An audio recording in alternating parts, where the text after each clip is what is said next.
Hello everyone, কেমন আছো তোমরা সবাই? আমি অনেক ভালো আছি। চলে আসলাম নতুন আরেকটা রেসিপি নিয়ে। তো কড়াইটা আমি গরম দিয়ে দিয়েছি। এরপরে সরিষার তেল দিয়ে তাতে ফোড়নের জন্য তেজপাতা আর গোটা জিরে দিয়েছি। তো এবার আমি জিরে আর তেজপাতাটাকে হালকা একটু নেড়ে চেড়ে তারপর এর ভিতরে দিয়ে দিলাম পেঁয়াজ কুচি। পেঁয়াজ কুচিটাকে আমি এবার একটু নেড়ে চেড়ে ভেজে নিব।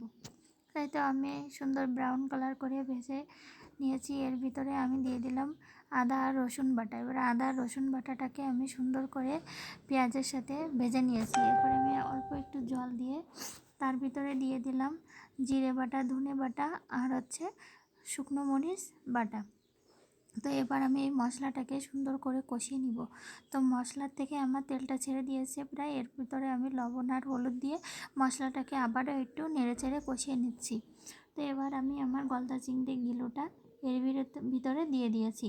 তো এর ভিতরে দিয়ে আমি এবার কিছুক্ষণ আমি নেড়ে চেড়ে কষিয়ে মশলাটার নিয়ে সাথে সুন্দর করে নিয়েছি। গিলুটাকে এবার কষিয়ে এতে নিয়েছি। আমি দেখতেই ওই পাচ্ছ, যে দেখো বাটিতে আমার গলদা চিংড়ি গিলোটা ছিল সেই গিলুটার বাটিতে থেকে কতটা জল দিয়ে সুন্দর সে বাটিটা তেল দিয়ে ছেড়ে আমি দিয়েছে। জলটা তো ইউজ এরপরে করে আমি যে নিয়েছি। বাটিতে তো গিলুটা এবার ছিল দেখো আমার সেই রান্নাটা বাটিতে প্রায় শেষের দিকে। আমার ধুয়ে মানে জল গিলুর দিয়ে উপরে সেই তেলটা জলটাই এত আমি সুন্দর ইউজ বেশি করেছি। এসেছে। তো দেখো আর আমার এই তো রান্নাটা আমার শেষ, রান্না কত শেষ। সুন্দর দেখো তেলটা উপরে কত ভেসে সুন্দর উঠেছে। কালার হয়েছে।